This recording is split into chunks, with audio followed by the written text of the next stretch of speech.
nosotros a esa plática y pues vamos a continuar. Perfecto. Muchas gracias, Steve. Bueno, pues podemos apagar las luces de aquí.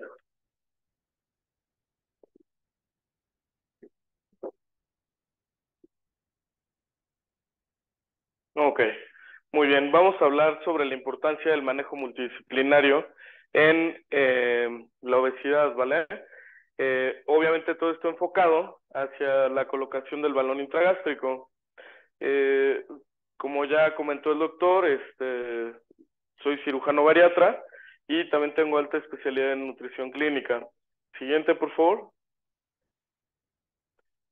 Como ya vimos todos estos días y ya les tuvo que haber quedado claro, la obesidad es una enfermedad multifactorial en la cual no podemos solamente enfocarnos en un área o en un punto en específico, ¿no? O sea, quienes se enfocan solamente en la parte nutricional va a fracasar, quienes se enfocan únicamente en la parte de hacer ejercicio va a fracasar. Aquí lo importante en atender todo este tipo de pacientes es el poder dar esta atención con múltiples enfoques en la cual nosotros podamos brindarle toda esa atención que requiere el paciente para poder modificar todos esos factores que van a influir para que este paciente haya desarrollado la obesidad. Siguiente, por favor. Como ya sabemos y todo el mundo sabe, eh, todo el estilo de vida actual, el sedentarismo, las prisas que tenemos todos los días, los alimentos que son de fácil acceso y altamente calóricos, pues están ahí a la mano. Entonces, pues todo eso ha llevado a la pandemia global que tenemos, ¿no? Siguiente. Y bueno, pues es muy importante que en todos estos días de igual manera les haya quedado claro que hay muchísimos factores que van a influir en que el paciente desarrolle obesidad, incluido el aporte hedónico, por ejemplo, de los alimentos. O sea, eso es pues esta parte de placer que va a generar el comer cierto tipo de alimentos, principalmente todo lo que sean carbohidratos, todo eso le puede generar placer al paciente y pues fundamentalmente eso tenemos que atacarlo de diferentes maneras, ¿vale? Y como ya saben, pues hay muchísimos factores, tanto hormonales como genética, como medicamentos y demás, que cada paciente va a tener y eso va a hacer que el paciente desarrolle justamente la obesidad. Siguiente. Obviamente, lo más, ¿cómo les podría decir? Lo, lo básico y el enfoque más sencillo de poder ver la obesidad, pues es este desbalance en la cuestión energética, ¿no? O sea, un desbalance entre el consumo y el gasto energético. Sin embargo, como vemos, muchísimos factores van a influir en ello y pues no solamente eso lo vamos a manejar con colocar un dispositivo que lo que va a causar pues es saciedad, ¿no?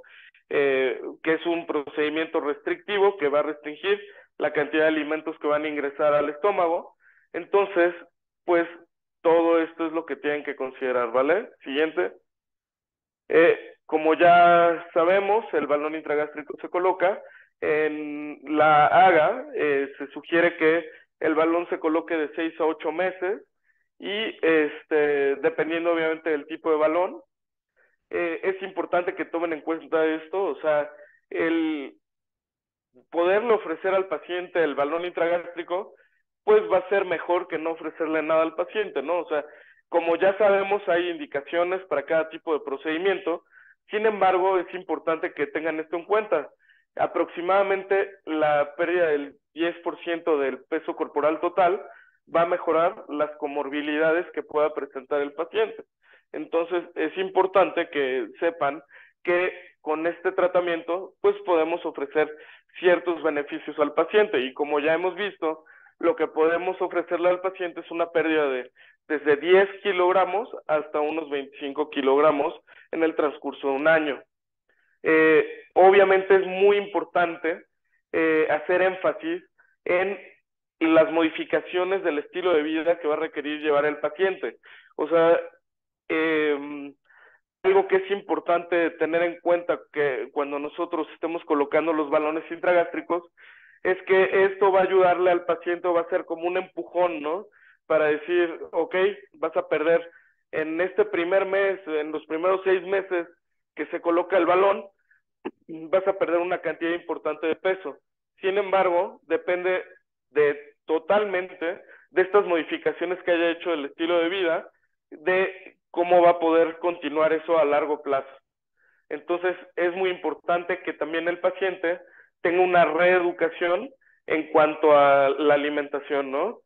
Y post procedimiento es muy importante el seguimiento que tengamos con el paciente, que sea muy cercano, y monitorear todos los efectos adversos que pueda tener el balón. Siguiente, por favor.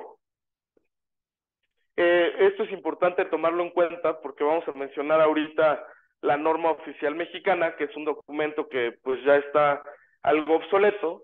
Sin embargo, hay guías brasileñas o consensos internacionales en los cuales ya se puede ofrecer el balón intragástrico a diferentes tipos de pacientes y no solamente quedarnos con la idea de que solamente con obesidad, ¿no? O sea, pacientes desde 25 de índice de masa corporal siguiente ya se pueden considerar candidatos, ¿no? Y, por ejemplo, desde 12 años ya también se pueden considerar pacientes candidatos para la colocación del balón. Esto me parecía importante comentarlo y también para apoyar a una compañera con respecto a lo que quería de colocarse un balón, porque la realidad es que ya con 25 kilogramos por metro cuadrado de sobrepeso y una ganancia de peso progresiva, ya se puede considerar un paciente que puede llegar a ser candidato para la colocación de los balones, ¿vale? Y bueno, siguiente. Vamos a ver cuáles son las recomendaciones eh, para el equipo multidisciplinario, ¿ok? Con respecto a este consenso brasileño. No es necesario realizar una endoscopía preprocedimiento. ¿Por qué? Porque cuando vamos a colocar el balón, en ese momento vamos a evaluar. Entonces, en ese momento se va a hacer la evaluación si tiene o no alguna contraindicación de la colocación del balón, ¿vale? No hay una obligación de realizar estudios de imágenes previos a la colocación del balón, ¿ok? Y en relación al equipo multidisciplinario, es fundamental el manejo por parte de nutrición.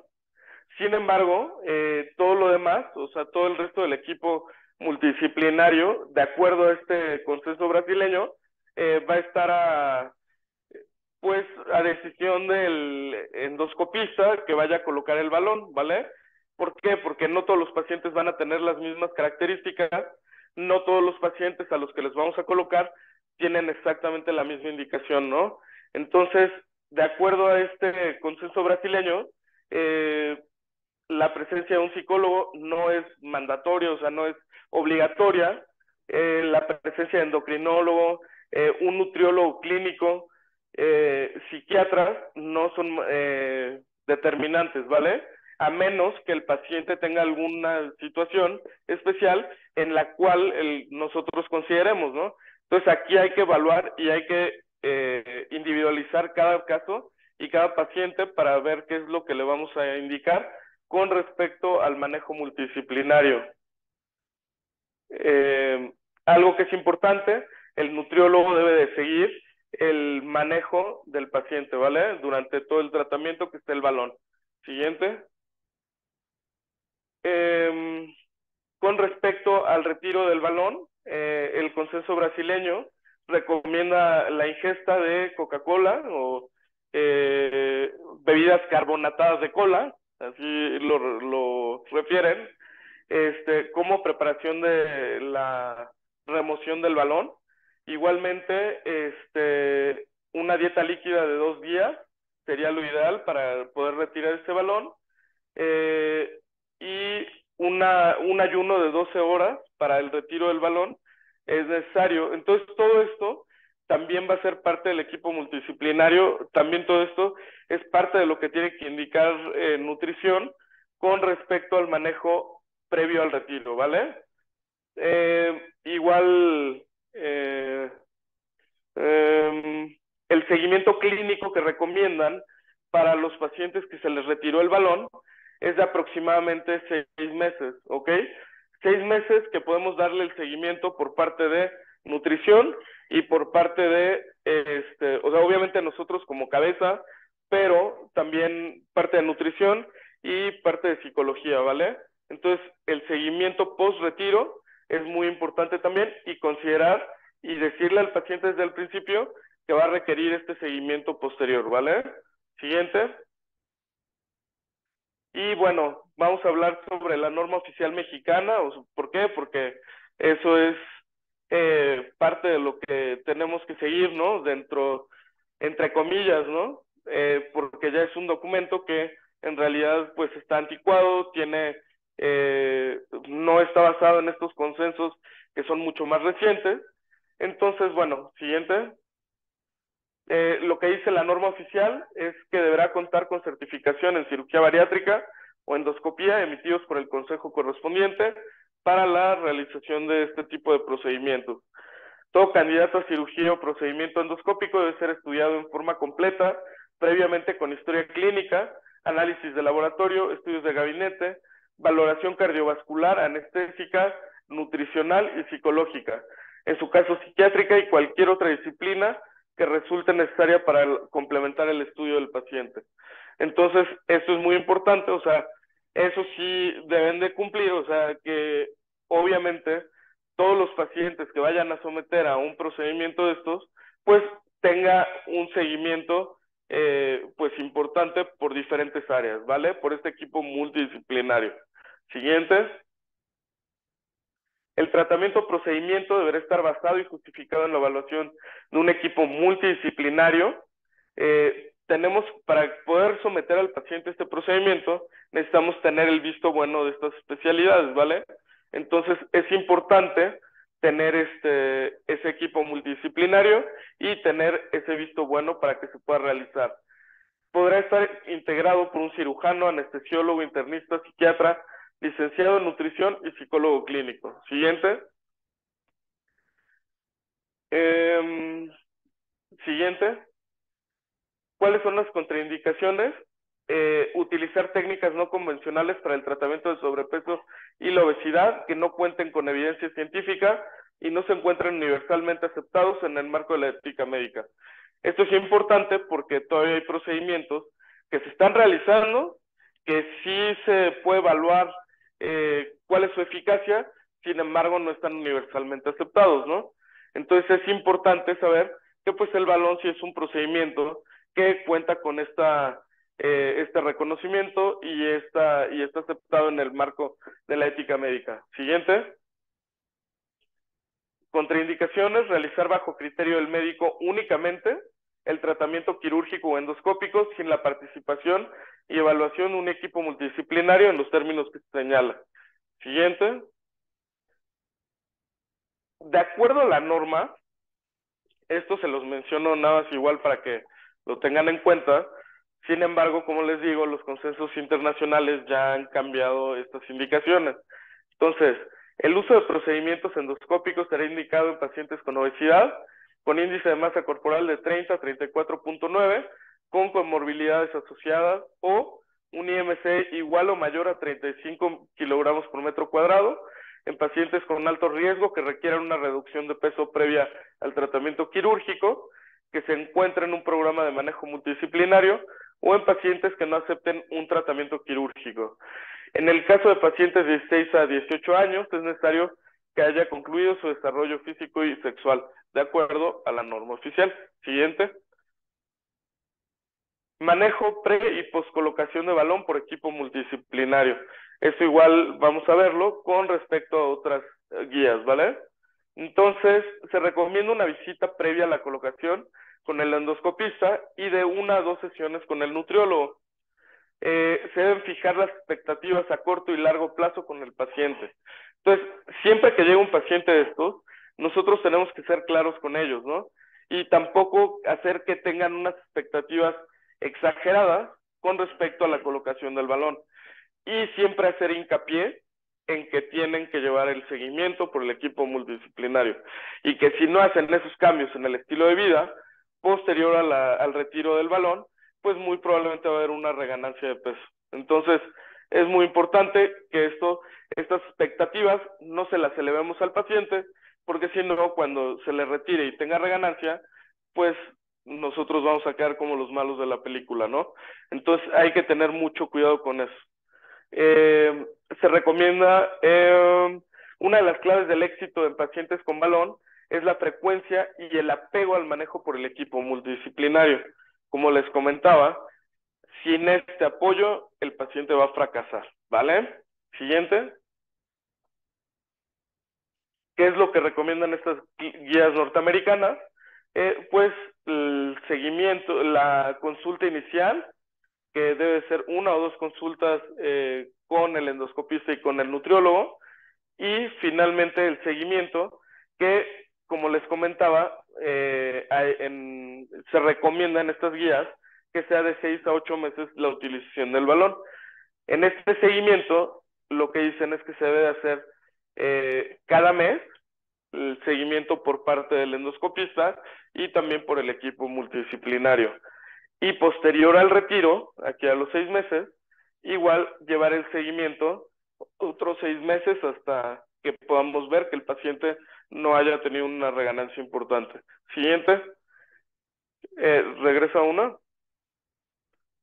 Siguiente. Ok. Posterior a la colocación del balón, se debe guiar al paciente sobre el manejo nutricional y que el paciente sepa qué debe y qué no debe consumir. Es muy importante, a esto me refiero con la educación del paciente, ¿vale? Se va a mandar un plan nutricional donde se explique la dieta pre, la dieta post y las fases de dieta que llevará. Siguiente. Los días 1 y 2 recomiendan que sean únicamente líquidos claros. A los días 3 a 14, una dieta líquida de 1000 a 1200 kilocalorías.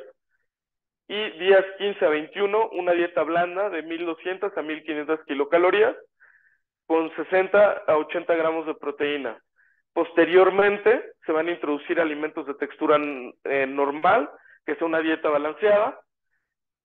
Y antes de introducir los sólidos, se recomienda introducir purés y picados finos, para ir agregando alimentos sólidos poco a poco a la dieta. Siguiente. Esto es parte de las modificaciones que debe tener el paciente, las instrucciones que debe llevar por parte del equipo multidisciplinario. Entonces, es importante que sepan que debe llevar una educación y una reeducación sobre lo que debe y no debe de consumir el paciente. Que entiendan ese balance energético que debe haber y que sepan cuáles son las porciones que deben de comer adecuadas, que puedan leer las etiquetas de los alimentos y que puedan estimar hasta cierta manera cuántas calorías van a estar consumiendo. Es importante que se eviten las bebidas carbonatadas en las primeras 4 semanas y con respecto a los cambios del estilo de vida, el ejercicio y caminata por 15 a 30 minutos o más al día, ¿vale? Y evitar más de 2 a 3 bebidas alcohólicas por semana. Otra cosa que recomiendan con respecto al manejo por parte de, pues, con respecto a la actividad física que va a realizar el paciente, es que debe caminar por lo menos 1 hora, ya por lo menos ejercitarse 3 veces a la semana y caminar por lo menos 1 hora y tener el objetivo de llegar hasta 10,000 pasos por día, ¿vale? Eso es muy importante que lo tengamos en cuenta porque eso también es parte de las recomendaciones que se pueden dar. Es muy importante y yo les recomendaría que tengan un apoyo por un médico del deporte, ya que ellos, así como nosotros podemos prescribir una receta por omeprazol, ellos van a prescribir una receta y un ejercicio que sea específico para cada condición que tenga el paciente. Entonces, nosotros pues podemos saber esto, pero al final de cuentas podemos llegar a quedar muy cortos. Entonces, si queremos que el paciente tenga realmente mucho mejores resultados, es recomendable que puedan mandarlo con un médico del deporte. ¿Qué es importante que sepan con respecto a esto? El efecto benéfico que va a tener el ejercicio va a ser hasta 72 horas. Si hacemos el ejercicio cada 72 horas, por lo menos ese efecto benéfico que tiene se va a llegar a mantener. ¿Qué otra cosa es importante? Que se trate de trabajar todos los grupos musculares, por lo menos esos días a la semana que se vaya a realizar el ejercicio, y no deben de pasar más de 72 horas justamente entre ejercicio y ejercicio, porque el efecto benéfico que este tiene se va a perder, ¿vale? Entonces es muy importante que tengamos eso en cuenta. Ahorita vamos a tener la plática por parte del médico del deporte, que nos podrá hablar un poquito más al respecto. Siguiente. Para el retiro de balón, igual estas guías recomienda dieta líquida de 3 a 4 días previo al retiro del balón, 24 horas previas al retiro únicamente líquidos claros, y ayuno 12 horas previas al retiro. Aquí, digamos, se agregan 2 días más con respecto a las guías brasileñas, y con respecto a los líquidos claros, exactamente lo mismo, y el ayuno previo al retiro, exactamente lo mismo que las guías brasileñas. Se recomienda seguimiento por parte de nutrición y psicología hasta 6 meses posteriores al retiro del balón. Siguiente. Y aquí, por ejemplo, mencionan cuáles son los beneficios por el manejo multidisciplinario, y ponen estos ejemplos. Pacientes con seguimiento psicológico tuvieron una reducción del IMC de 6 más menos 3 kilogramos por metro cuadrado, versus pacientes sin seguimiento psicológico con una reducción de IMC de 4.1 más menos 1.9 kilogramos por metro cuadrado. Y la realización de actividad física tuvo una reducción del índice de masa corporal de 4.8 más menos 2.3 kilogramos por metro cuadrado, versus la no actividad física, una reducción de índice de masa corporal de 4.1 más menos 2 kilogramos por metro cuadrado. Entonces, como vemos, es importante todo este apoyo que pueda recibir el paciente. Siguiente. Y bueno, finalmente, con esto concluimos la plática. ¿Sabe alguien quién es Vince Lombardi? ¿Quién puede decir? Exactamente, es una leyenda de la NFL. Él es, ¿manda? Exactamente, un entrenador de ascendencia italiana, una leyenda prácticamente de la NFL, y él, pues, de hecho, el trofeo se llama de esta manera justamente por él, ¿no? En honor a él. Y una frase que dijo, muy famosa, es: los logros de una organización son el resultado del esfuerzo combinado de cada individuo. Entonces, eso mismo es lo que vamos a obtener con los pacientes bariátricos. Si nosotros tenemos este esfuerzo por diferentes especialistas, vamos a llegar a una mejor meta. A diferencia de que si lo vemos nosotros individualmente, no vamos a llegar prácticamente a influir de manera benéfica, ¿vale? Entonces, pues esto sería todo. Muchas gracias por su atención.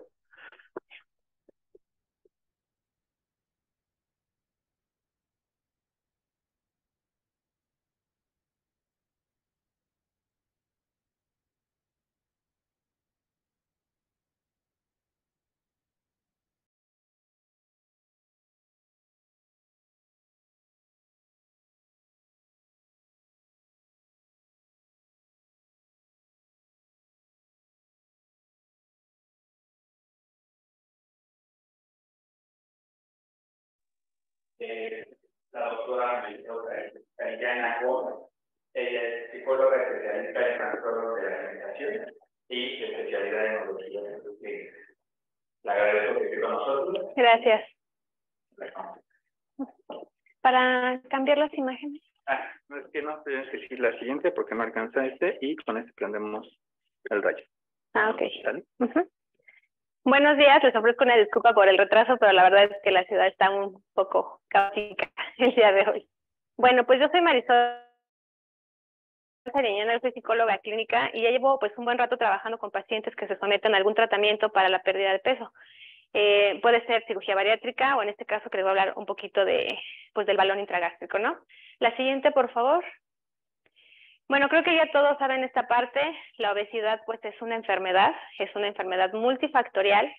Y bueno, pues es epidémica, metabólica, crónica y está muy estigmatizada. Trabajar con un paciente que tiene obesidad, la verdad es que es sumamente complejo porque ya trae como de antecedente muchas creencias irracionales con respecto a la ganancia de peso, ¿no? Y ya traen también como una serie de tratamientos mágicos para perder peso. Y entonces cuando se enfrentan con nosotros en el que les planteamos la parte de que tienen que modificar hábitos de alimentación, que tienen que incorporar actividad física y bueno, que también les hacemos notar algunas situaciones emocionales que les han hecho ganar peso, pues es como chocar contra pared para muchos de ellos, ¿no? Obviamente es una enfermedad que va a traer otras enfermedades como diabetes, hipertensión, enfermedades cardíacas y es una enfermedad que también trae muchos trastornos psiquiátricos. Viene acompañada de ansiedad, de depresión. Es muy común encontrar trastornos de la conducta alimentaria, específicamente trastorno por atracón en este tipo de pacientes.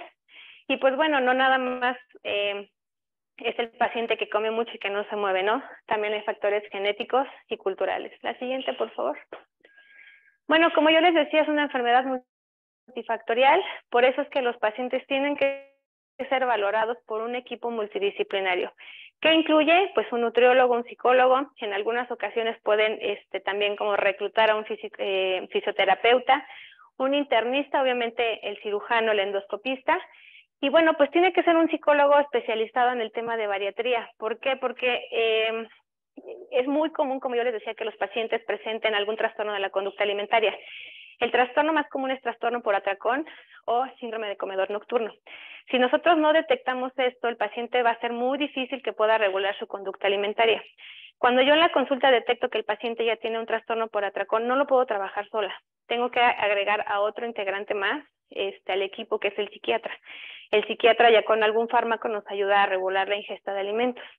A veces creemos que es un paciente indisciplinado, que no quiere hacer las cosas, que quiere seguir comiendo nada más porque sí, y no es cierto. Hay algo en su cerebro que no está funcionando de forma correcta, que hace que no tenga como ese control en la ingesta de los alimentos como muchos de nosotros podemos tenerlo, ¿no? Es un paciente que puede estar comiendo por 1 hora, 2, a lo que llaman la sobremesa, ¿no? Y pues lo empiezan a normalizar y no pasa nada, siempre ha sido así, pero sí es importante que podamos detectar esto y muchas veces a los psicólogos clínicos pues se les pasa como esta parte de hacer una detección especial de los pacientes con obesidad. La siguiente, por favor.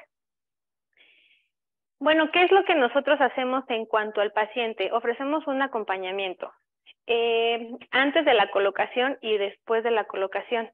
Les informamos cuáles son los cambios que tienen que iniciar en la conducta alimentaria antes de la colocación de su balón. Yo siempre les digo que es como un ensayo para cuando ya tengan su balón. Después del balón, pues les ayudamos a adaptarse, a vivir con un objeto extraño en su estómago, ¿no? Los primeros días el estomaguito va a hacer como todo lo posible por quererlo sacar. Esto les puede generar mucho estrés a los pacientes porque pueden presentar náuseas, dolor, en algunos casos vómito. Y bueno, pues ustedes los ayudan con algunos fármacos, pero el paciente casi siempre dice, es que me arrepiento de haberme lo puesto porque me siento muy mal. Entonces les ayudamos en ese proceso en el que se genera como mucho estrés pues en el periodo muy cortitito a la colocación. Nosotras, bueno, que si somos psicólogas, aplicamos algunas pruebas para detectar si el paciente tiene ansiedad, tiene depresión o tiene algún trastorno de la conducta alimentaria. Ahorita les muestro cuáles son las más comunes que utilizamos. Es muy difícil, pero también intentamos intervenir en la familia. A veces las familias son los principales saboteadores del paciente. Ya cuando tienen el balón les dicen, pues prueba tantito, no te va a pasar nada, ¿no? O ¿para qué lo vuelves a intentar si siempre fracasas? Entonces, es muy difícil que la familia también intervenga en el proceso, pero cuando se da la oportunidad, pues también hacemos pequeñas sesiones para informar, pues en qué consiste la colocación del balón, cómo van a comer ahora, porque las porciones van a ser muy pequeñitas, ¿no? Y a veces eso también le genera como mucho estrés a la familia, pues pobrecito de mi hijo, de mi esposo, de comer una gran cantidad, ahorita va a comer pues se va a morir de hambre, se va a desnutrir, ¿no? Tenemos que acompañarlos en el cambio de estilo de vida, en la parte de la imagen corporal. Muchos de nuestros pacientes tienen la idea de lo que ven en la tele, ¿no? El antes y el después. Y es una persona o una mujer con exceso de peso, y la otra imagen del después ya es alguien en bikini y en la playa, ¿no? Entonces, piensan que va a ser como ese resultado mágico. Hay que trabajar que no va a ocurrir precisamente esto. Y muchos de ellos, cuando tienen exceso de peso considerable, pues van a tener exceso de piel. También hay que trabajarlo, sobre todo a las mujeres, que eso les afecta más. Y muchos pacientes llegan a perder peso y también se ve afectada su calidad de vida porque tienen ahora exceso de piel, que ya también les, como les impide tener una vida sexual plena. Entonces todo eso se va trabajando en las sesiones. Pues como yo les decía, esto es un poquito de lo mismo, los preparamos, los orientamos, vamos aclarando las dudas. A veces les da un poquito de pena preguntarle al cirujano, es que ya me lo explicó pero no lo entendí bien, entonces como es aterrizarles un poquito más las ideas, ¿no? En algunos grupos grandes de cirugía, pues llegamos a tener grupos de apoyo. Esto le permite mucho al paciente como pegarse más a su plan de alimentación, a su plan de actividad física, porque sabe que no es el único que está llevando el tratamiento, ¿no? Que hay más gente que está en el mismo proceso que él, y bueno, pues son los grupos de ayuda mutua. Y pues constantemente vamos evaluando los conocimientos que tiene el paciente sobre el balón, sobre su tratamiento, sobre la obesidad, como para ir conociendo el caminito hacia donde tenemos que dirigir el tratamiento psicológico. La siguiente, por favor. Y bueno, ¿qué hacemos los psicólogos, pero ahora en el equipo multidisciplinario? Pues nosotros reforzamos mucho de lo que ustedes les dicen a los pacientes, ¿no? Yo les decía a veces como que les queda la idea un poquito vaga y nosotros ayudamos a aterrizarlas un poco más. Favorecemos también la comunicación entre el médico y el paciente, o entre el nutriólogo y el paciente. De alguna forma entrenamos, si el médico lo permite, ¿no?, también al resto del equipo sobre los factores emocionales que pueden hacer que el paciente no se apegue a su tratamiento, porque ha ganado peso. No hay médicos que me dicen, pues es que no deja de comer. Pues sí, no deja de comer porque no ha sido enviado a lo mejor a la parte de psiquiatría, porque no me permitieron una valoración más amplia, ¿no? Y es entender que hay factores emocionales que hacen que el paciente gane peso o no pierda peso o no se apegue a su tratamiento. Y bueno, también promovemos la investigación. Yo trabajé con el doctor Fernando y pues bueno, ahí intentábamos como en el Hospital Rubén Leñero hacer grupos de pacientes, ¿no? Evaluar resultados con psicoterapia cognitivo o alguna otra corriente para ver cuál era el tratamiento más eficaz para este tipo de pacientes. La siguiente, por favor. Bueno, en la evaluación, las guías clínicas sugieren que haya 4 sesiones antes de la valoración de la colocación del balón. Eso es lo que nos sugieren las guías. La realidad es que si nosotros detenemos al paciente 4 sesiones, pues la verdad es que no regresa, ¿no? Se desespera. Entonces, pues vamos como adquiriendo nuevas herramientas para que la valoración salga en una, máximo 2 sesiones. ¿Qué es lo que se evalúa? Pues si el paciente tiene redes de apoyo, qué opina la familia con respecto al tratamiento que va a tomar, a qué se dedica, eso también va a ser importante. No sé si tiene los recursos para poder llevar un plan de alimentación, para las vitaminas. A veces nada más juntan para la colocación del balón y no toman en cuenta que hay que tomar suplementos, que hay que tomar proteína, que hay que llevar cierto plan que incluye más proteína. Los antecedentes médicos son importantes. En la parte de psicología tampoco nos podemos brincar, por ejemplo, si es un paciente que tiene hipotiroidismo y está en descontrol, pues bueno, también la cuestión del estado emocional se va a ver alterada. Si es un paciente que tiene hiperglucemia, pues bueno, también el estado emocional se va a ver alterado, y entonces, bueno, ahí vamos trabajando en conjunto con medicina interna para ver cómo se va nivelando este paciente y qué intervenciones podemos ir haciendo en cuanto a su estado de ánimo. ¿Cuáles fueron los factores que lo llevaron a ganar peso? La gran mayoría de los pacientes dicen, pues yo así nací, ¿no? Pues de chiquito, no tienen conciencia de esa parte de que es una enfermedad y de en qué momento empezaron a enfermarse, ¿no? Si hay algún antecedente psiquiátrico, ya sea en la familia o en el mismo paciente, ¿no? Entonces, esta pues va a ser sumamente importante. ¿Qué los motiva a perder peso también? Eso lo evaluamos. ¿Y cuáles son las expectativas que tienen con respecto al tratamiento? ¿Cuáles son sus hábitos, el estado emocional actual? Y esto es muy importante, que la conciencia de enfermedad, si el paciente no está consciente de que está enfermo, es más difícil que genere un cambio en los hábitos, ¿no? Normalmente es, pues yo estoy gordito, estoy llenito, nada más quiero estar delgada para la boda que es en diciembre, ¿no? Entonces también trabajamos con esta parte. La siguiente, por favor. Nosotras, bueno, yo por lo general aplico esta prueba, esta y esta. Una es de ansiedad, una es de depresión, y para mí es muy, muy importante. Se llama OKU, que es cuestionario de sobreingesta alimentaria. Sí son muchas preguntas, es un poco cansado para el paciente, pero me arroja mucha información. Me puede evidenciar si este paciente tiene trastorno por atracón, si es comedor emocional, si es comedor nocturno. Y bueno, también me arroja un poquito de datos de esta parte, pero esta es como la prueba preferida.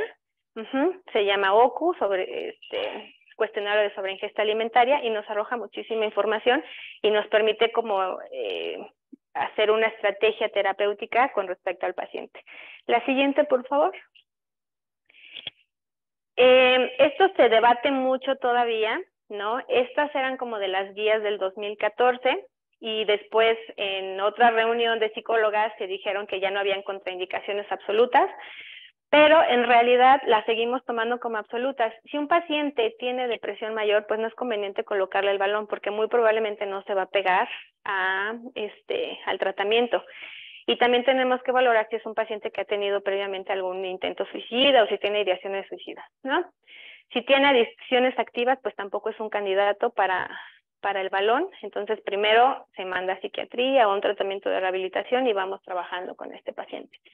Si tiene antecedentes de bulimia, si tiene síndrome de comedor nocturno o trastorno por atracón, pues tampoco es un paciente que sea candidato en ese momento. No quiere decir que nunca, pero si está activo alguno de los síndromes o de los trastornos, pues evidentemente no se le va a poder colocar el balón, porque vamos a incrementar la ansiedad, vamos a hacer que sea un paciente que esté muy estresado. Los primeros días es muy difícil que puedan consumir alimentos de forma normal, y si es un paciente que tiene atracón, pues imagínense cómo se va a sentir. Intentos de suicidio, como yo les decía, trastornos psiquiátricos mayores. Hay pacientes que llegan con alucinaciones activas, entonces pues definitivamente tampoco, ¿no? Y bueno, pacientes que tengan a lo mejor algún tipo de retraso, que no tengan como sus recursos cognitivos, digamos, funcionales, entonces pues tampoco podría, porque tendría que tener a alguien de tiempo completo para poderlo auxiliar, ¿sale? La siguiente, por favor. Bueno, entonces, ¿qué hacemos los psicólogos? La siguiente, pues trabajamos con la modificación de la conducta. Y la modificación de conducta implica la aplicación sistemática de los principios y las técnicas de aprendizaje para evaluar y mejorar los comportamientos encubiertos y manifiestos de las personas y facilitar así un funcionamiento favorable. La siguiente. ¿Y qué es eso? La que sigue. Bueno, pues ¿qué tenemos que hacer nosotros o nosotras? Básicamente pues es extinguir o disminuir los comportamientos que no son favorables y aumentar los comportamientos adaptativos. La siguiente. Esto lo hacemos con psicoterapia. Yo en lo personal trabajo con la corriente cognitivo-conductual. Es una corriente que me permite generar cambios en muy poquito tiempo.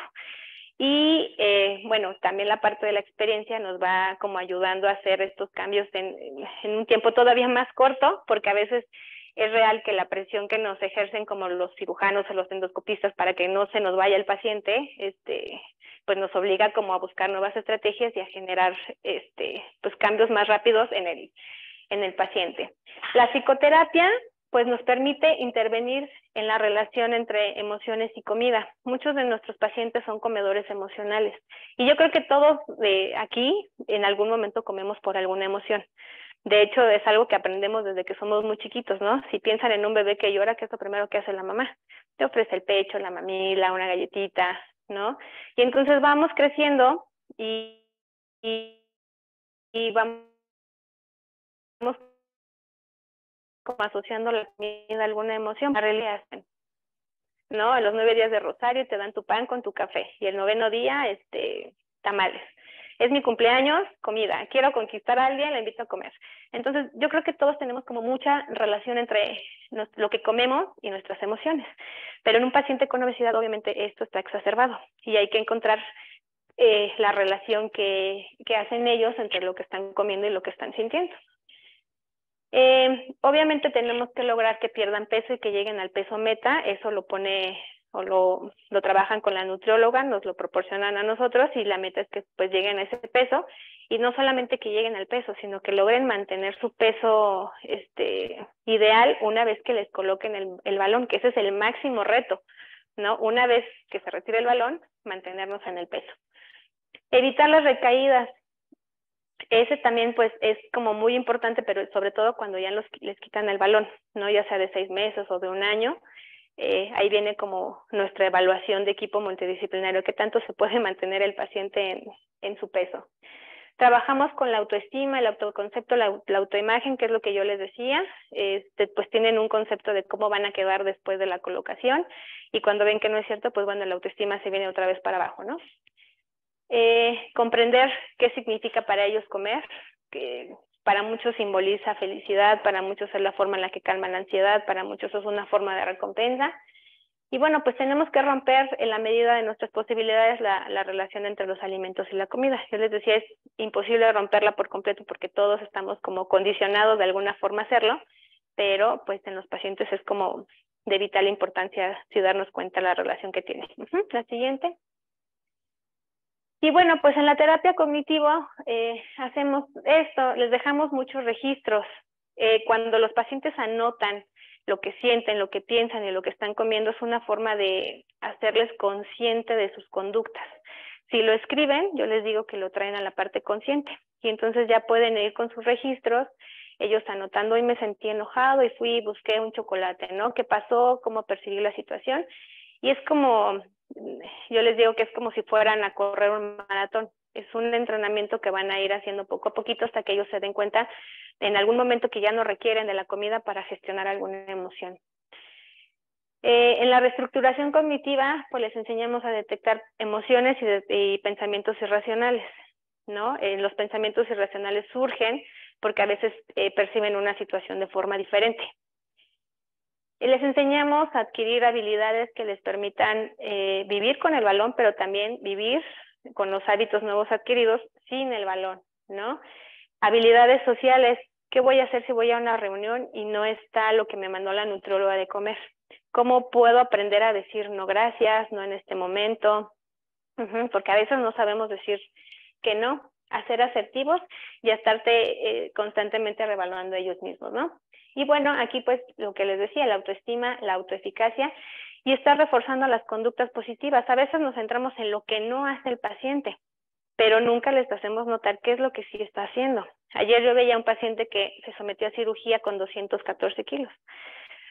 Su peso mínimo fueron 80 y ayer ya va en 98, ¿no? Y ya lleva 4 años de cirugía. Entonces me decía, es que el cirujano me regañó, porque le dije sí, pero también algo bueno estás haciendo en tu conducta alimentaria, porque no estás haciendo ejercicio, que no te ha permitido superar la barrera de los 3 números, ¿no? En cuanto a kilos. Y entonces, pues eso fue como, pues alentador, porque saber que pudo haber pasado esa barrera en el primer año o segundo año de su cirugía, pero sí es importante reforzar las conductas positivas. ¿Sale? La siguiente. Y pues bueno, todos los programas al final tienen que ser individuales, ¿no? Centrados en el paciente. Y si es un caso complejo, pues lo más recomendable es trabajarlo en equipo, ¿no? Tanto el endoscopista, el nutriólogo, el internista. Y cuando se debate un caso, pues los resultados son mucho más exitosos, ¿no? Mucho mejor para el paciente. Entonces, hay que enseñarles al paciente pues el control de impulsos, la regulación afectiva, la autoconciencia, y si se entrena también al equipo multidisciplinario en la parte emocional, también nos pueden ayudar bastante, ¿no? A detectar alguna situación por la que esté pasando el paciente y lo podamos ayudar entre todos. Y pues bueno, sería todo. No sé si tengan alguna duda, algún comentario. Ajá. Donde yo soy, que es Colima, no creo que haya pueblos variados. ¿Cómo se pueden acercar a ustedes? ¿Hay una red, una institución?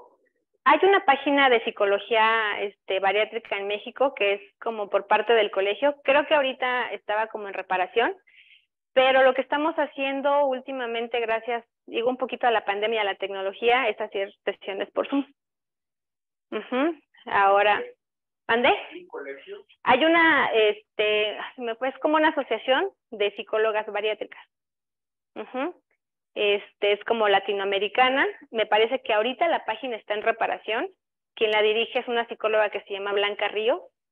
Y ahí sería como el contacto. También pueden acercarse al Colegio Mexicano de Cirugía para la Obesidad, mandar un correo y pedirles que en su localidad les ayuden a localizar alguna psicóloga bariátrica. Y pues bueno, lo que nos permite ahorita, yo les decía, la tecnología es trabajar a distancia. Yo trabajo con algunos endoscopistas o cirujanos de Ciudad Juárez, de Chihuahua, y me mandan sus pacientes y pues ahora por Zoom los podemos valorar, ¿no? Ahora hay otras herramientas que se pueden mandar de forma digital. El paciente nos llena su cuestionario y también nos da como algunos puntos de si tiene ansiedad, depresión, algún trastorno de la conducta alimentaria. ¿Existe un tiempo previo a valorar estos pacientes previo a la cirugía? Pues mira, como les decía, las guías clínicas sugieren que sean 4 sesiones antes, que esto implicaría más o menos 2 meses antes de la colocación. Pero la realidad es que el paciente a veces no lo permite, ¿no? Ya van con este pensamiento mágico de que ya me lo quiero poner, y si no se los ponen de forma rápida, pues el paciente se va. Entonces, yo intento hacerlo por lo menos en 2 sesiones, que sería 1 mes y medio antes de la colocación del balón. Y lo que se sugiere en el post es que se vea en el primer mes, en el tercero, en el sexto, en el noveno y al año. Obviamente, si es un paciente que tenía alguna situación emocional compleja, pues bueno, se platica con él antes y se le va citando de forma más continua. Así es. Y hay veces que les quitan el balón de 1 año y seguimos viendo al paciente, ¿no? Para el mantenimiento de conductas. Y bueno, por ejemplo, si es alguien que tenía trastorno por atracón, pues va a estar con el psiquiatra un buen rato, aunque le quiten el balón. ¿Alguna otra pregunta? No, pues muchísimas gracias por su atención y pues quedo a sus órdenes.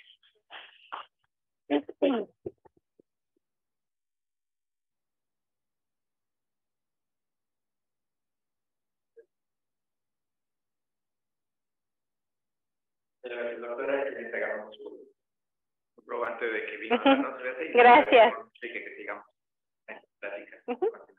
Muchas gracias. Bueno,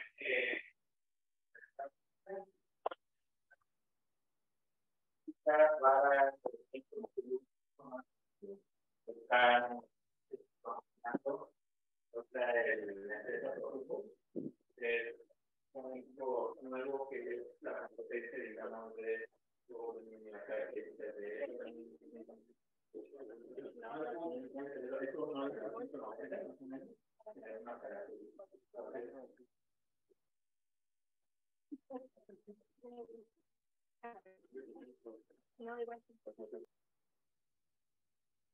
Okay, great. Thank you for your time and being here, and also the opportunity to let me introduce myself and my company and the product of Haohua.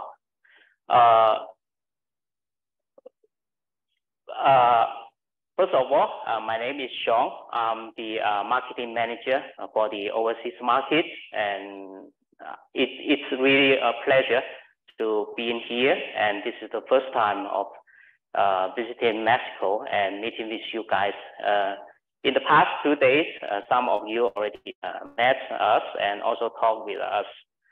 And we are from the Haohua Endoscopy company. We are the Chinese manufacturer of endoscopy system. And next page, please.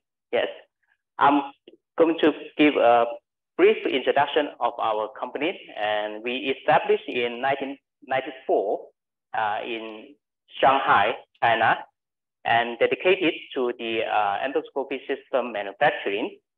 And 2013, we launched the AQ100 system, and 2019 we launched our AQ200 system, which I think you already have seen them in the procedures yesterday. The doctor used our AQ200 system to perform 4 procedures yesterday in the hospital, and this is a high definition endoscopy system, and I will going to introduce that into a little bit more details later on. In 2019, we went to public, and now we are a listed company in the China stock market. And 2021, we launched another value-end segment models, AC1. At this time, it's not here. I think in the future, you will be able to see that from the ProQ Pros company. That's this system, this model, also the authorized model to be distributed by ProQ Pros company. And last year, we launched a top model in the industry, AQ300, which is a premium, very high benchmarking to the top models in the industry. And also we exhibit this model in the DDW last week in Chicago, US. Obviously, this system is the best one, and it was a superstar in our booth and attracting lots of attention during the exhibition. Okay, next. About the company, we also we have 4 R&D centers all over the world dedicated to different parts of the technology research and development, including the endoscopy system, the image processing, the optical lights, and computing, algorithm, accessories, etc. And we also have 5 production base all over the world, also dedicated for different products, including the flexible endoscope, rigid endoscope, accessories, etc. And we also have 8 sales and service network in China, in Russia, in Europe, and now we are establishing the sales and service center in Latin America to take care of the whole Latin American countries. Next. Right. Basically, we have divided our product into 3 segments: the medical accessories, endoscopy system, and veterinary endoscopy system that's dedicated to the use of animals as well. Next. Right, for the flexible endoscopy system, as you can see that on the page, we have the value segment, AQ100, AC1, and for the middle to high-end segment, we have AQ200, and also adding another top models going to be launched by the end of this year or the beginning of next year. That will be AQ300. And also we have the MBC series, that is the portable bronchoscopes to be able to held by hand and used in different departments, including the emergency, pulmonology, and ICU, etc. And also we have the ENT scope, bronchoscope, as well as the peripheral devices, including the water pump, water insufflator, and CO2 insufflator as well. Okay, next. And accessories, yes, we have biopsy, needles, snare, basket, stands, etc. Okay, next. The new product are going to be launched, as I already told you, that we are going to launch the AQ300 system along with advanced scopes, including duodenoscope, dual focus, gastroscope, and colonoscope, as well as the optical zoom, gastroscope, and colonoscope. And also other new products to make each system to be more competitive and also very high performance to the market, including the AQ200. We are going to launch 5 LED light source, 3 LED light source, and for the entry level for the AQ100, we are going to upgrade the image quality from high standard to from the high definition to full high definition. Okay, and the other scopes, advanced technologies as well. Okay, next. The animal endoscope systems also available, including the mobile systems, the portable systems, and scopes and peripheral devices for each systems. Okay, next. Okay, rigid endoscope. Rigid endoscope is from Germany company that we acquired a couple years ago to provide the rigid endoscopy system. But in the future, China-based will be able to also produce the rigid endoscopy system. Okay, next. For the technologies that's advanced in the industry, obviously the most important part is the chromoendoscopy technology. That's every endoscopy company has. Olympus has MBI, Fujifilm has BLI, LCI, etc. So these kinds of chromoendoscopy technologies, of course, we have our own. And chromoendoscopy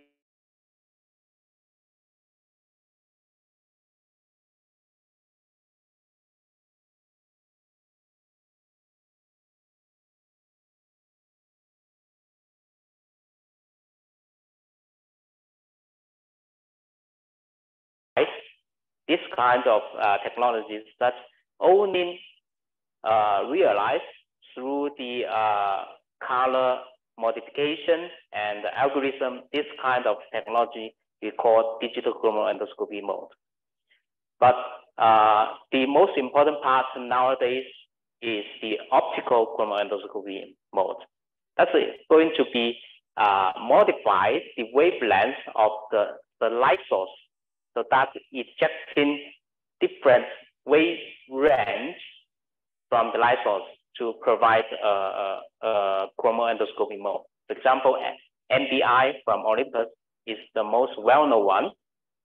We also have our own chromoendoscopy mode, CBI.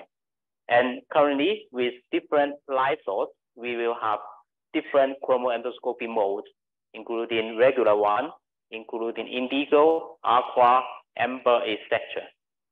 Okay, next.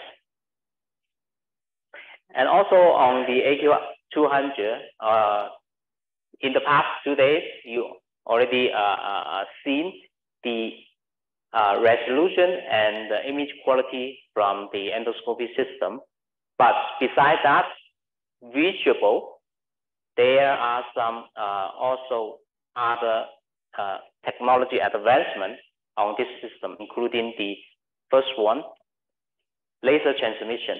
That's used not the cable to transmit the data to the image processor, but now we are using the laser to transmit that. So in this way, we will be able to remove the metal contact pin from the scope to the light source. And the second thing is that we use the wireless power supply. Again, this way we'll be able to remove the contact pin from the cable to the light source. So on the scope connector, you don't see anything that needs to be directly contact with the light source, with the system. In this way, there are two advantages. One is that without the contact pins, after a long time disinfection, the contact will be stable from the scope to the light source, because previously the traditional way is use the contact pin. So need to maintain the contact between the pin and the light source, always strictly contacted. But laser wave and wireless power supply remove the contact, the direct contact. So it will be able to have a stable connectivity, and also the after long time disinfection solution erosion, it will be keep stable for the scope. Okay, and the second advantage is that without the contact pins, without the gaps between the contact pin and the scope connector, it will be able to make the whole scope waterproof without any need to attach the water cap at the distal, at the scope connector. So these two advantages are brought by the first two advantages. And the last one is that we will be able to provide a dual screen mode that will be able to display the white light and the CPI at the same time, at real time. This is a useful educational tool for the training course for the university hospital or the teaching hospital, so that the experts will be able to display how to differentiate the difference between white light and chromoendoscopy mode. Because as a new student to the endoscopy system, I can recognize the white light, but I am not familiar with the CPI mode yet. So in this case, the teacher, the expert, will be able to explain how to read the chromoendoscopy mode by comparing white light and chromoendoscopy mode at the same time on the same screen. Okay, next. And yes, this the top model that I just mentioned, of course, have lots of new innovation on the system, including we are using central control pad to control the whole system. So there is no buttons on the front of the panel of light source and image processor. It's controlled by the pad at the arm, so that not only the doctor will be able to manipulate the system, but also the assistant in front of the doctor will be able to control the system.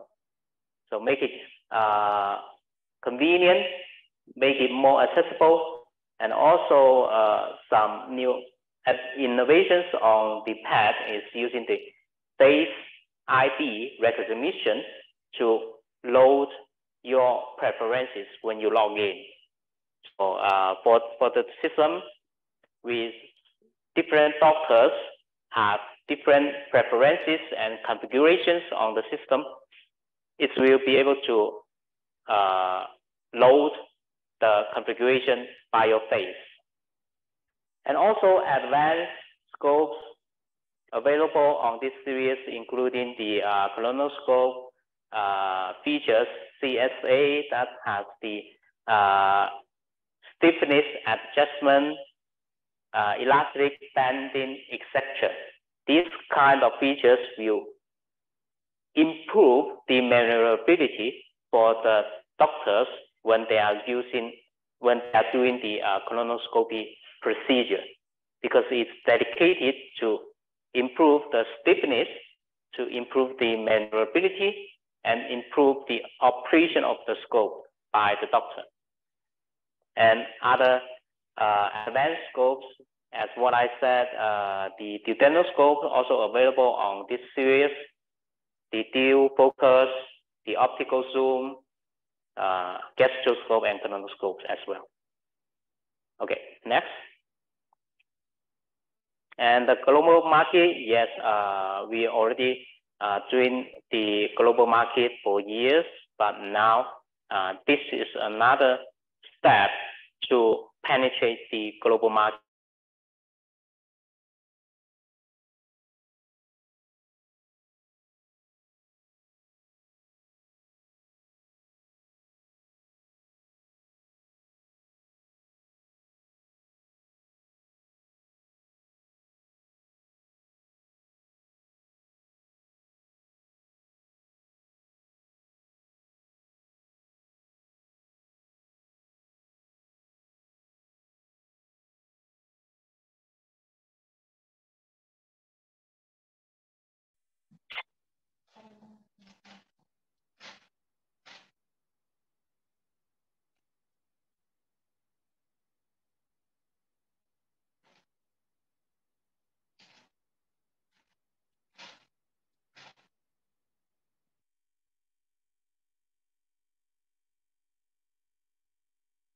Approved, it's already approved by the different guidelines. Okay. Next. Next. Okay, again, the scope is waterproof, one-touch connection. Next. And on this system, we apply the LED.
From 440 meters to 500. So we just captured that on the chromatoscopy mode. You will see eye trackers, which is next. And again, more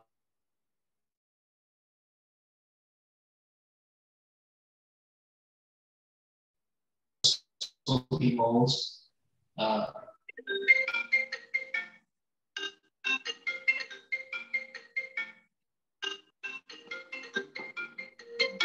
This image is not normal, I think that one that's going to display the white light mode and the CPI mode on the screen at the same time to educate the students it can be a new image to them. Okay, next.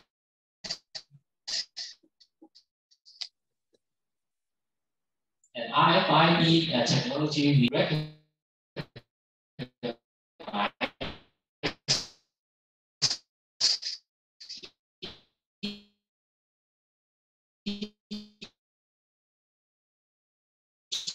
doctors' preferences and configuration of the system.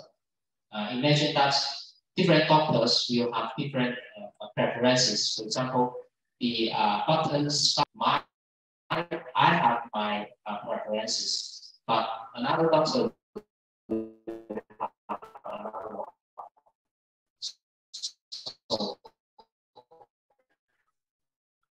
So the I part, we will be able to memorize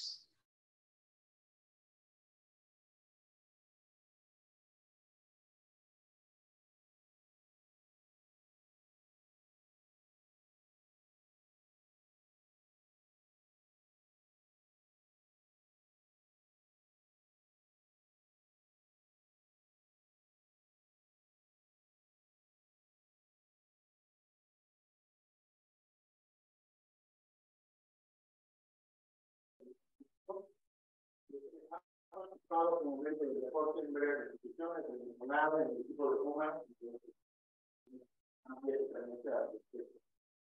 actualmente se encuentra en el Centro Médico ABC como parte de un equipo multidisciplinario para el sector de peso. No le damos la bienvenida. Muchísimas gracias, doctor. Muchas gracias. Bueno, pues muy buenos días. El día de hoy el tema de la plática va encaminado a...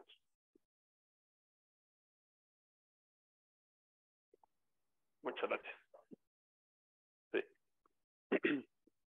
El tema de la plática va encaminado más de una manera global al papel que juega el ejercicio en el control de peso.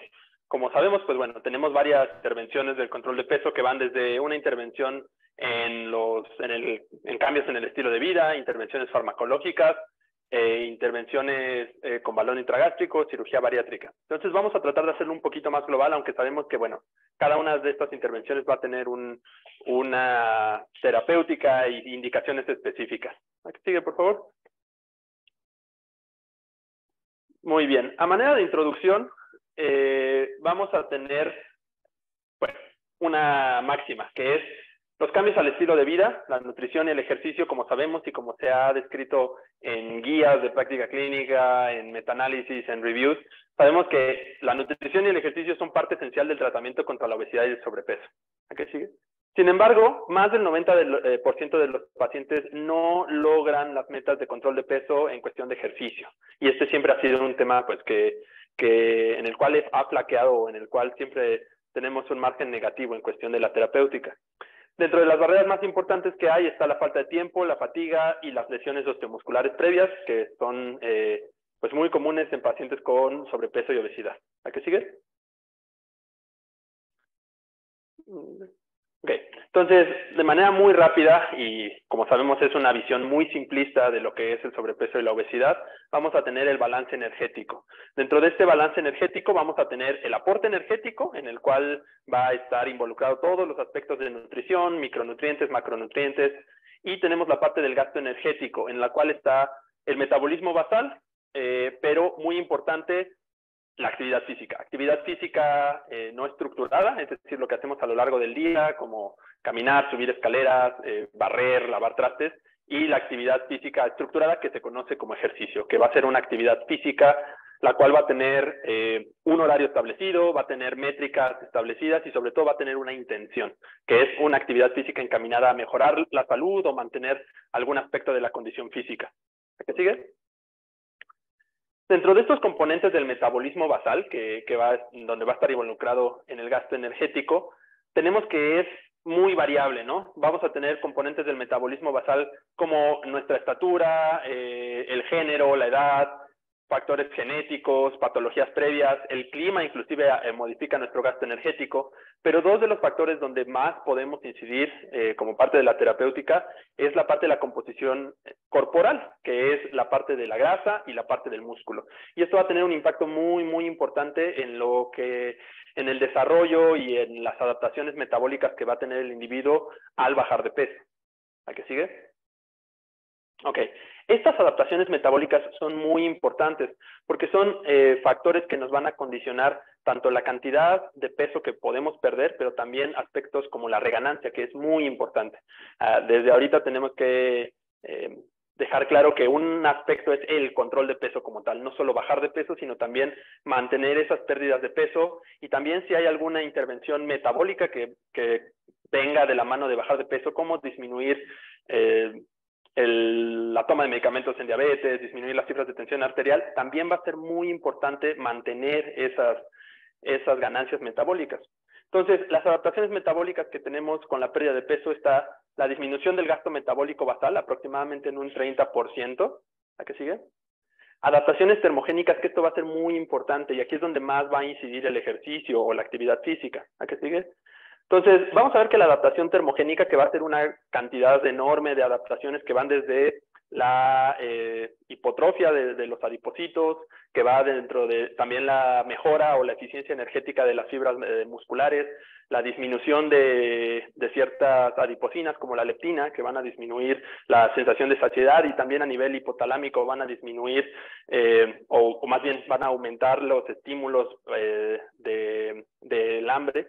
Entonces son adaptaciones que vamos a ver mientras bajamos de peso, que inician al bajar de peso, pero se regulan a la hora de la etapa de mantenimiento. Sin embargo, estas adaptaciones termogénicas nunca van a llegar a los niveles en la etapa de mantenimiento de personas que no han padecido sobrepeso o obesidad.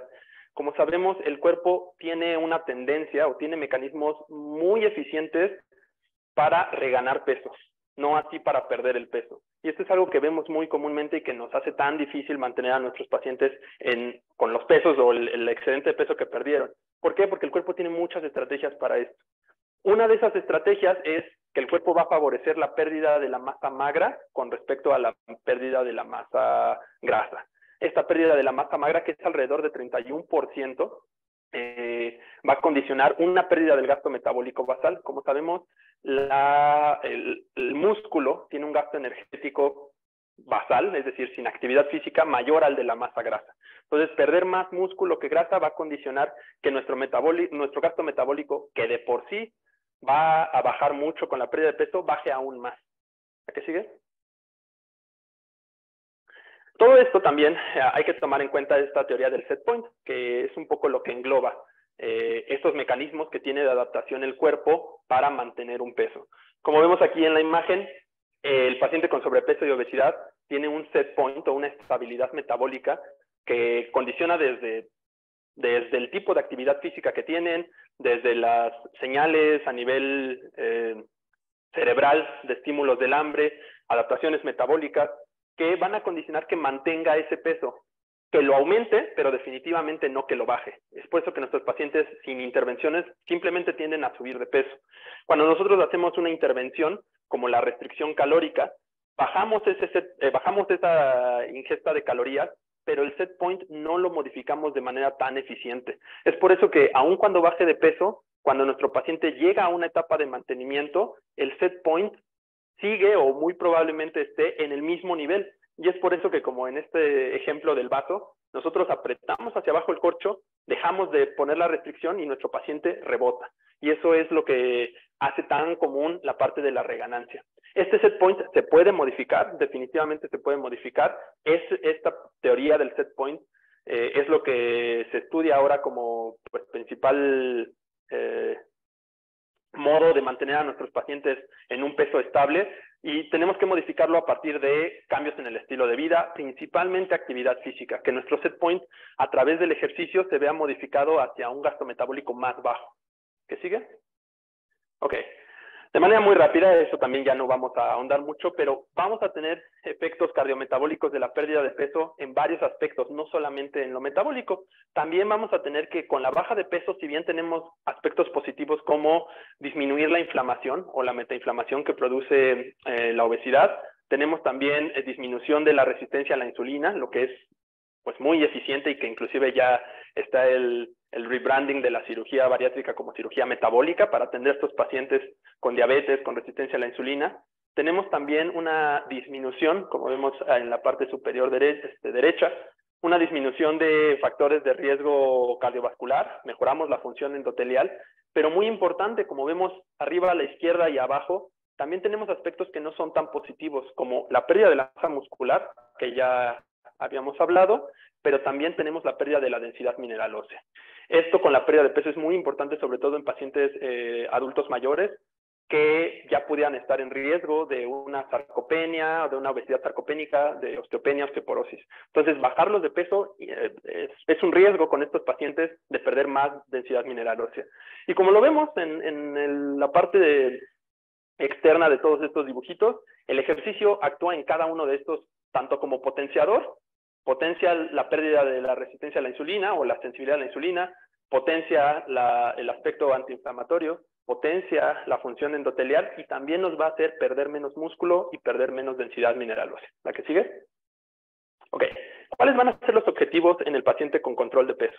En un programa de control de peso. Número 1, lograr el mayor descenso de peso posible. Ahorita en unas diapositivas más adelante vamos a ver que esta no es una de las mejores maneras o no es tan eficiente el ejercicio, sin embargo, es una herramienta más para sobre todo los pacientes que ya con intervención dietética, con intervención de balón intragástrico, cirugía bariátrica, que se ven un poco estancados, que vemos que no están bajando bien de peso, puede ser que la parte del ejercicio sea la que tengamos que ajustar para potenciar esas pérdidas de peso.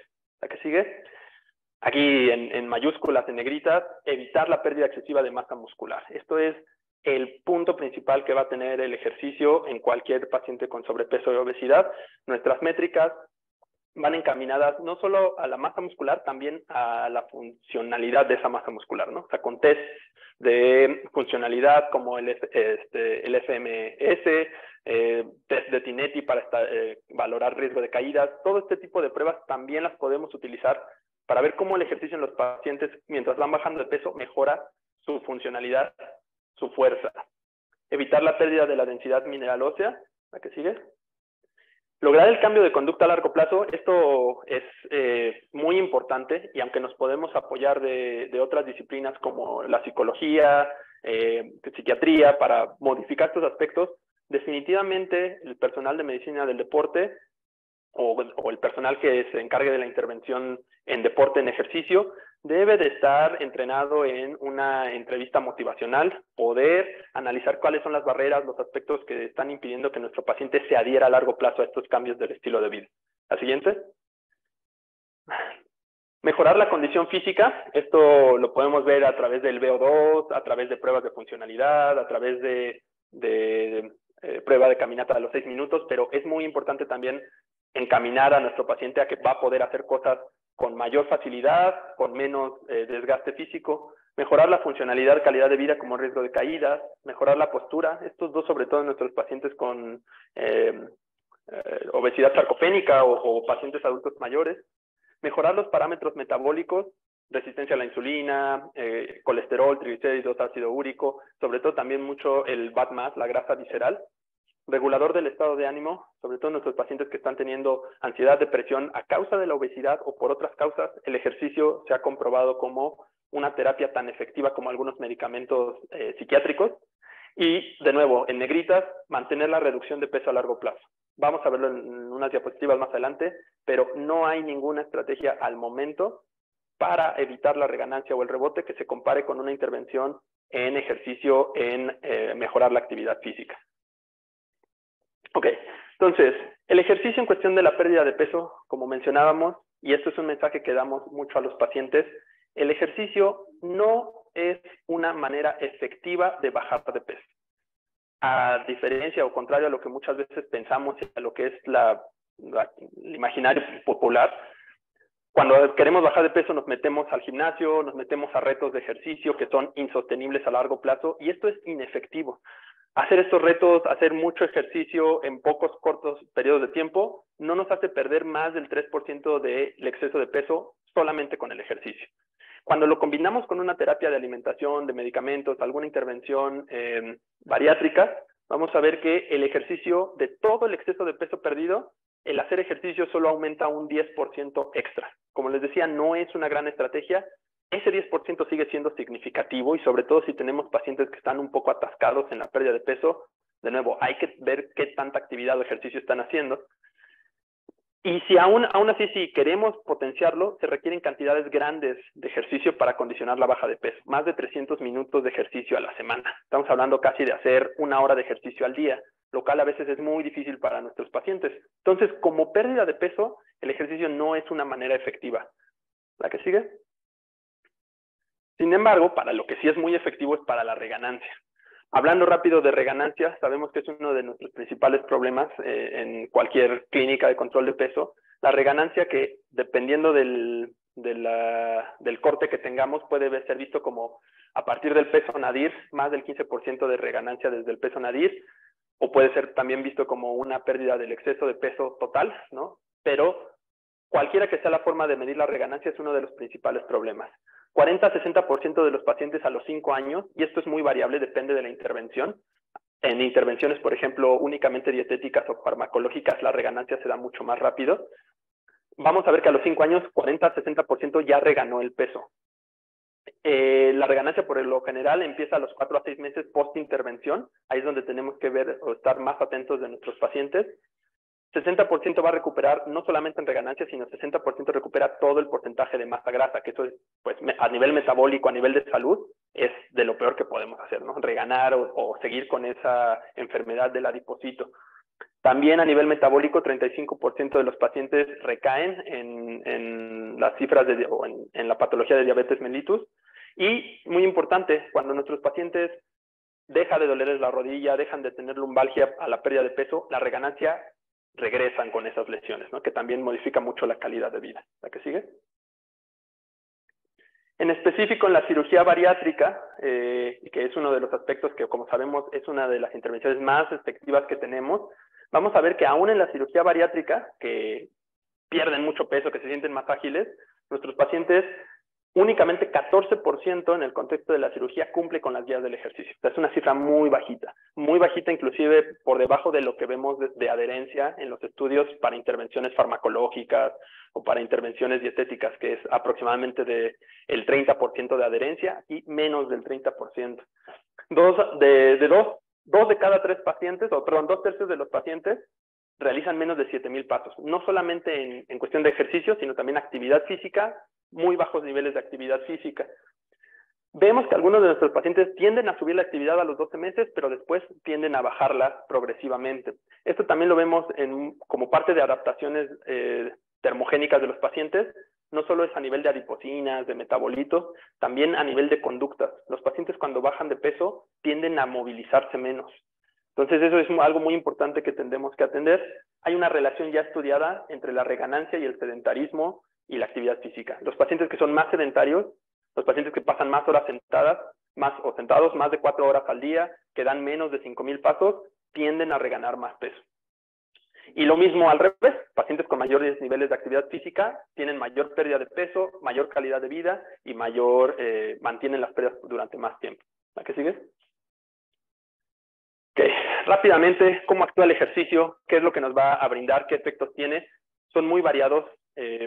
Como sabemos, el ejercicio es considerado una medicina. Es una de las políticas o de las campañas que se hace desde la parte de medicina del deporte, promocionar el ejercicio como una medicina por sus acciones tan variadas.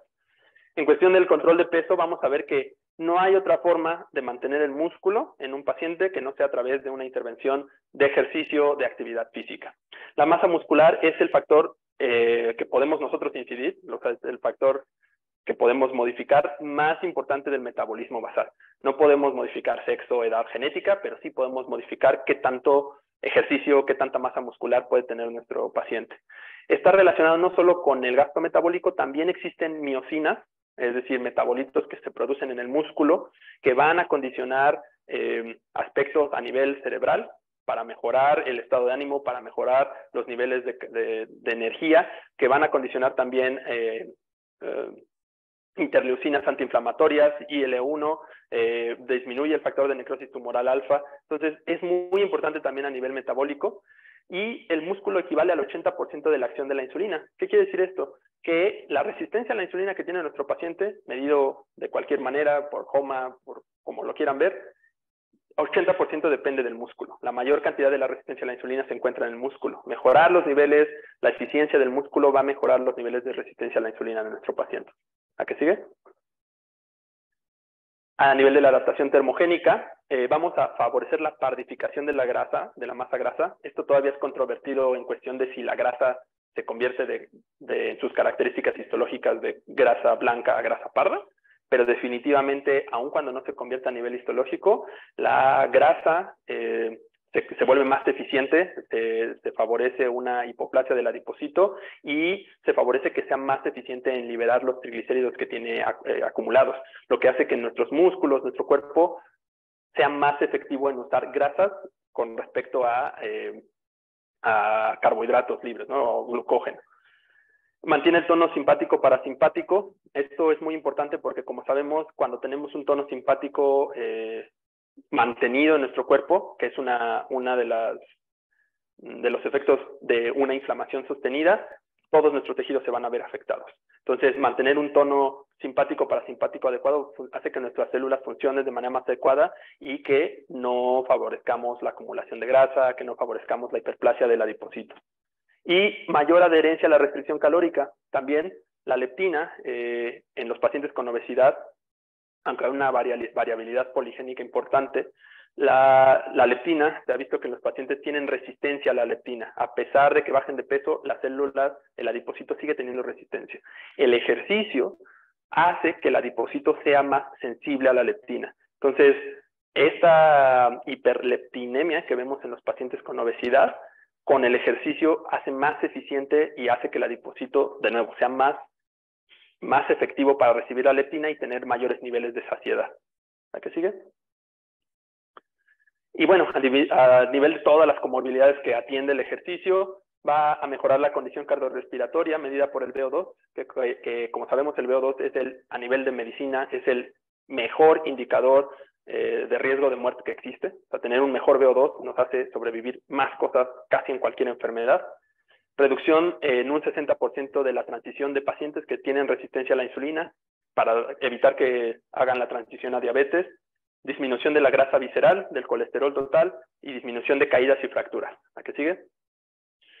Siguiendo con las comorbilidades, disminución de síntomas de ansiedad, depresión, prevención en el avance de osteoartritis de rodilla y lumbalgia.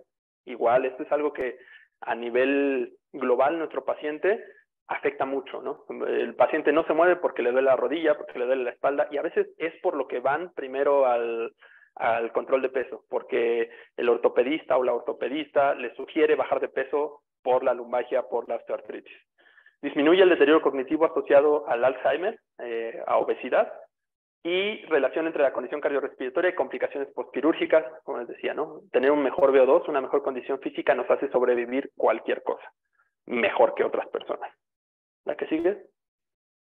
Okay, aquí nada más es como para ejemplificar, esto es específicamente en cirugía bariátrica, posterior a una intervención de bypass gástrico. En la primera imagen vemos que sin ejercicio, solamente con el puro bypass gástrico, vemos una disminución en la inflamación, asociada al factor de necrosis tumoral alfa, disminución en la resistencia a la insulina, disminución en la función de la masa muscular, disminución en el riesgo o mejora en la función endotelial, y en la función en la función endotelial, y en el amarillo es la densidad mineral ósea.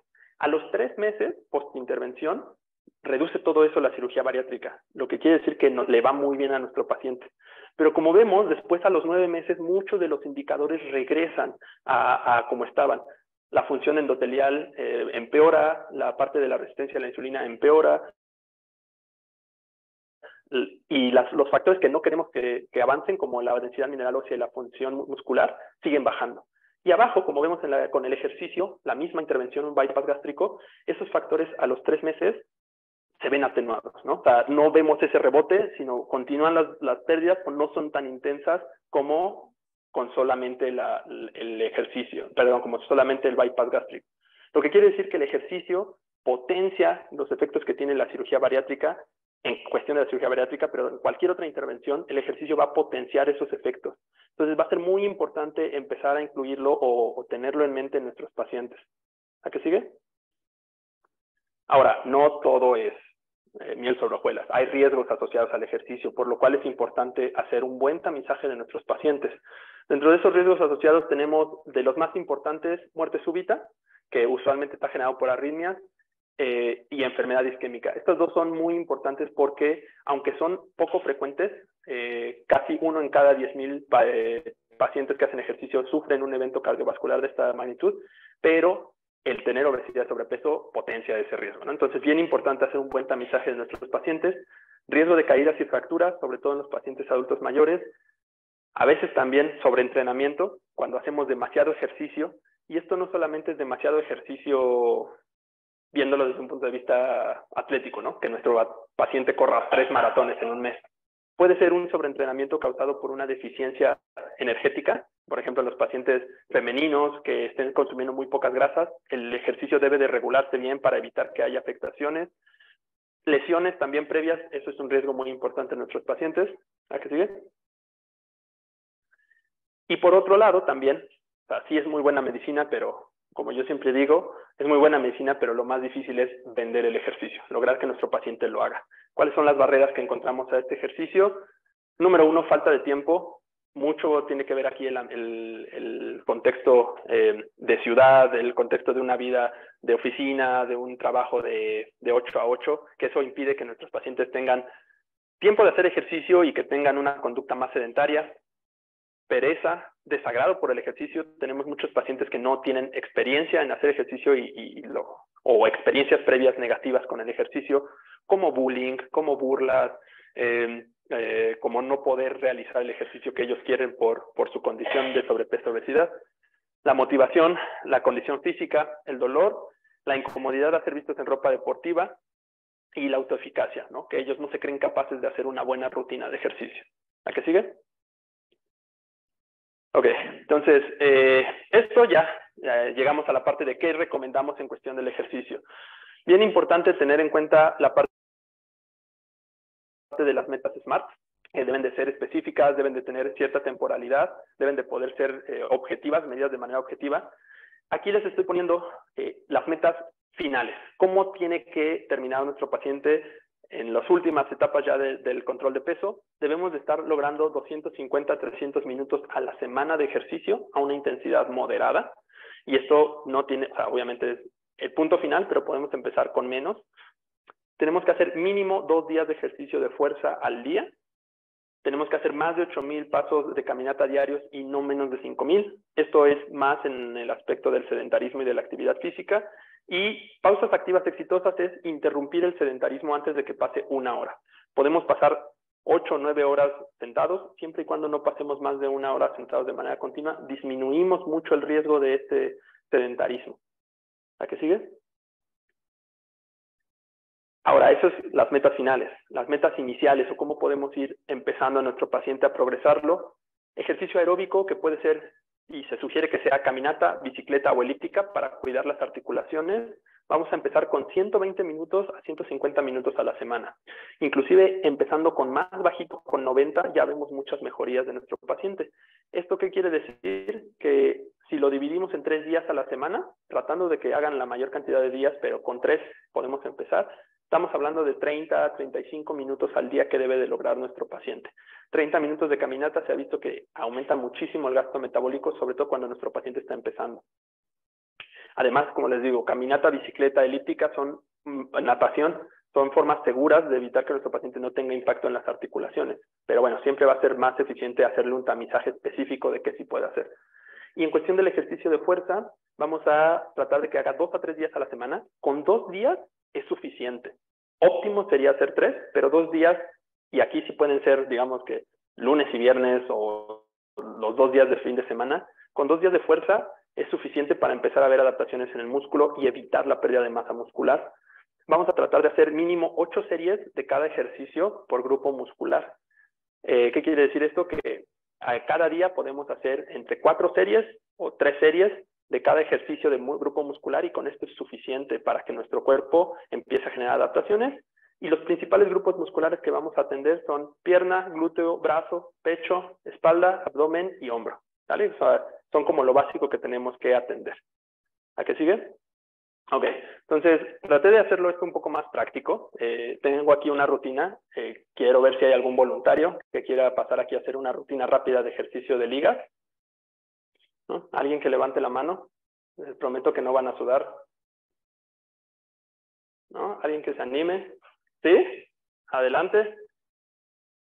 ¿Sí? Van a ver que es muy sencillo. Y justamente la parte que les quiero mostrar es ver lo sencillo que puede hacer.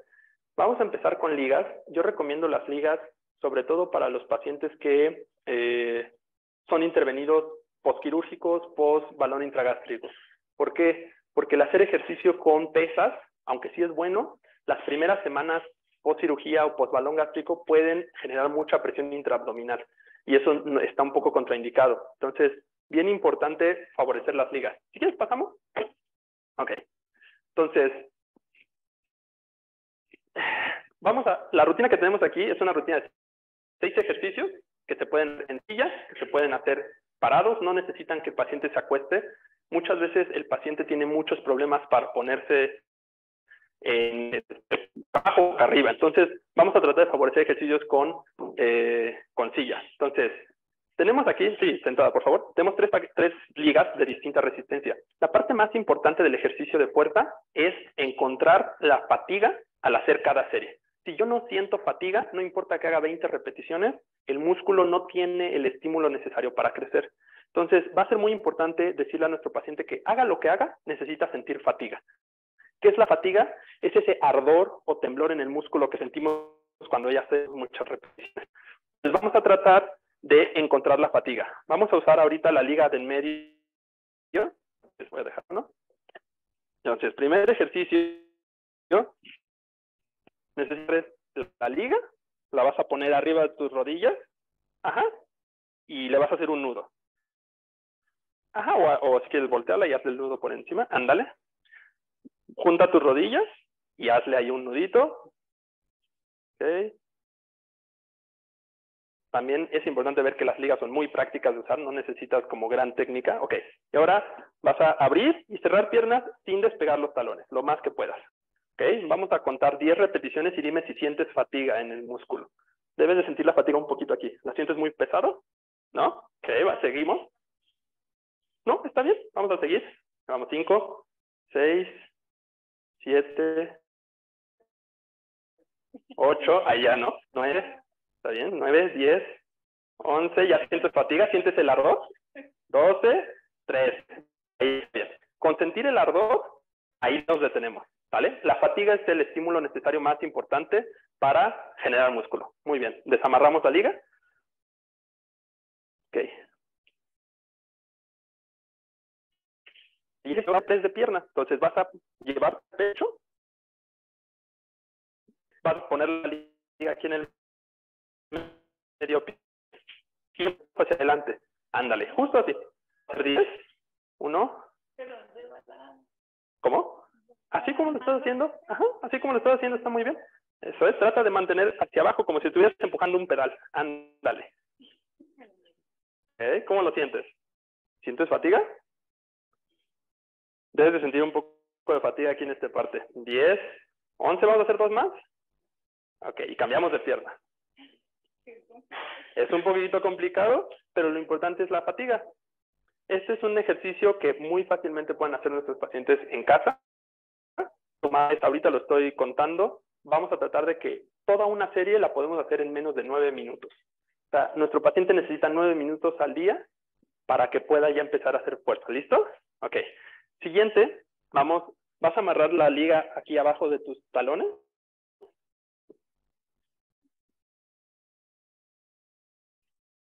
Ok, ahí igual haz un nudito. Ok, y te vas a parar aquí y vas a levantar hacia atrás para hacer un poco de glúteo. No necesitas levantar mucho, solo levantarlo hacia atrás. Eso es. Así. 1, 2. ¿Cómo lo sientes? ¿Más pesado? Podemos cambiar de liga. ¿Te gustaría que cambiáramos a una liga más ligerita? Ok.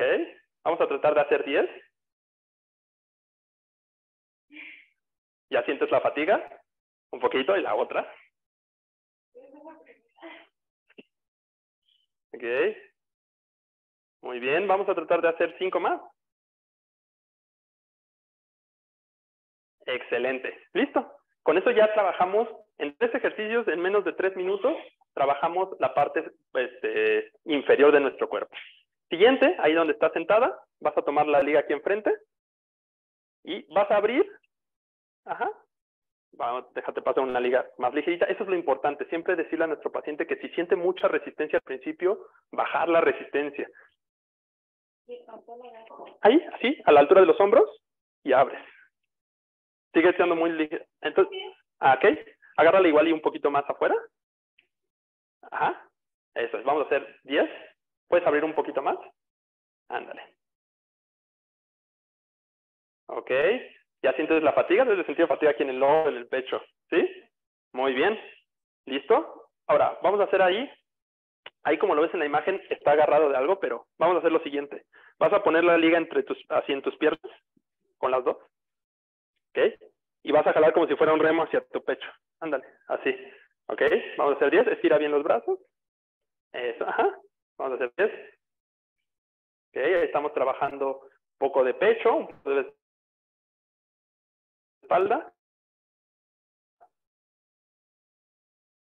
Ok, ya sentí un poco de fatiga aquí atrás, aquí en los brazos, ¿verdad? Listo. Y por último, parada, vas a pisar la liga. Eso es. Y aquí, como si fueran mancuernas.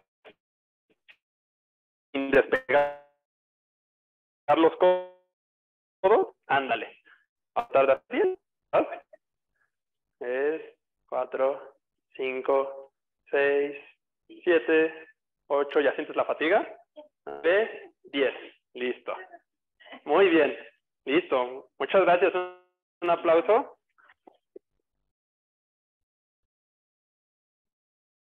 Muy bien. Entonces, menos de 8 minutos tomó ahorita en hacer este ejercicio. Como ven, realmente las instrucciones que se requieren son muy poquitas. O sea, con imágenes puedes más o menos analizar y eso es lo bueno de las ligas.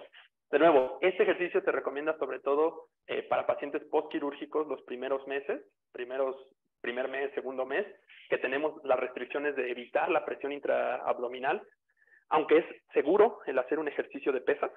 No siempre el cargar la pesa hacia donde necesita ir, lo vamos a hacer bien, ¿no? Y entonces por eso damos la restricción y preferimos usar pesas. También en la colocación de algún balón intragástrico es importante las primeras semanas evitar esa presión intraabdominal. Entonces las ligas son un método muy seguro. Lo puedes hacer en casa, puedes llevártelo a la oficina, puedes llevártelo de viaje, ocupa un cubito así de espacio y se ha demostrado que es lo mismo que si hicieras ejercicio de pesas. Obviamente variando la resistencia de las ligas. Hay ligas que son muy resistentes y que ya establecen una resistencia de 20 libras, ¿no? Pero en general este es un ejercicio seguro. Con estos 6 ejercicios podemos empezar a progresar a nuestro paciente y es algo muy seguro que pueden empezar a hacer. Lo más importante de nuevo, va dirigido a la masa muscular este ejercicio, ¿vale? ¿La que sigue? Ok.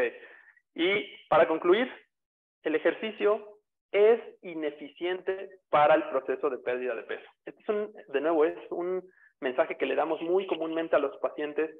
No es una manera efectiva de perder peso. Lo más importante del ejercicio es lo que hace con la reganancia.